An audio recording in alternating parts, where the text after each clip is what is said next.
ఓం శ్రీ సాయిరామ్. సత్యోపనిషత్ గ్రంథం నుండి కొంత భాగం తెలుసుకుందాం. సాయిరామ్.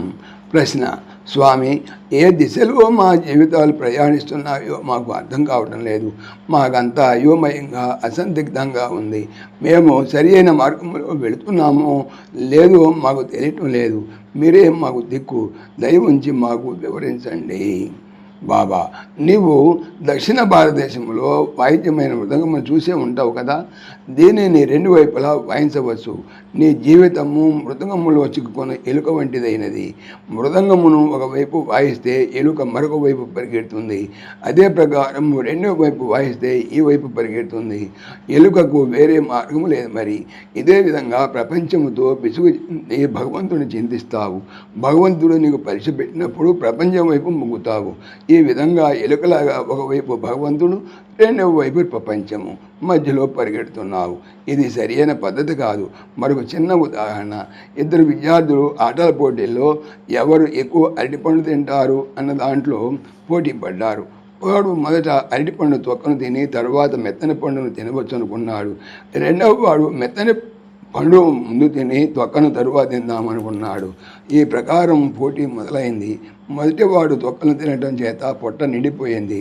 ఇక మెత్తని పండ్లను తినలేకపోయాడు. ఆటలో ఊడిపోయి కడుపు నొప్పి అజీర్ణంతో బాధపడ్డాడు. రెండవ వాడు కడుపు నిండా మొదట పండ్లను తిని పొట్ట నింపుకున్నాడు.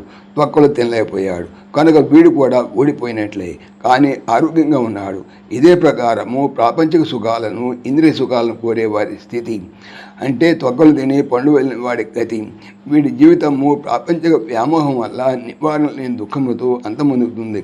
కానీ భగవంతుని చింతించిన వాడు మెత్తని అరటిపండు తిన్నవాని వలె బలవంతుడై ఆధ్యాత్మిక జీవితాన్ని గడుపుతాడు. జీవితం దాసోహంతో ప్రారంభం అవ్వాలి. అనగా నేను సేవకుడను అన్న భావం రావాలి. ఆ తర్వాత కోహం విచారణ తత్వం ప్రవేశించాలి. అంటే నేను ఎవరు అనే జిజ్ఞాస చివరకు పరమాత్మతత్వంతో ఏకత్వాన్ని పొందిన అనుభవానికి రావాలి. ఇదే సోహం తత్వము. ఇది సరి అయిన జీవన విధానము. మానవుడు తనకు కావలసిన శాంతి, ఆనందములు ప్రపంచంలో లేవు అని గ్రహించాలి. ఒక చిన్న ఉదాహరణ: ఒక వ్యక్తి హోటల్కి వెళ్ళాడు. అక్కడ సర్వర్ అడిగాడు, అయ్యా మీకు ఏం కావాలి? అప్పుడు ఆ వ్యక్తి, నాకు ఇడ్లీ సాంబార్ కావాలి అన్నాడు. సర్వర్ వెంటనే ఆశ్చర్యపోతూ అన్నాడు, అయ్యా ఇలా అడుగుతారేమిటి? హోటల్ బయట వేలాడుతున్న బోర్డు మీరు చూడలేదా?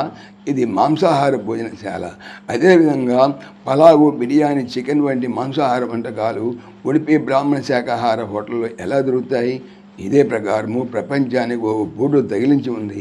అనిత్యం, అసుఖం లోకం. అంటే ఈ ప్రపంచము అశాశ్వతము, దుఃఖమయము. శాంతి, ప్రేమలను ఏ విధంగా ఈ ప్రపంచంలో ఆశిస్తావు? అందువలనే భగవద్గీతలో కృష్ణుడున్నాడు, మాం భజస్వ అంటే నన్ను చింతించు, ఆరాధించు, శరణ పొందు, లీనమవ్వు అన్నారు. ఈ సత్యాలను తెలుసుకొని పూర్తి సుజ్ఞానంతో నీవు జీవితాన్ని గడపాలి.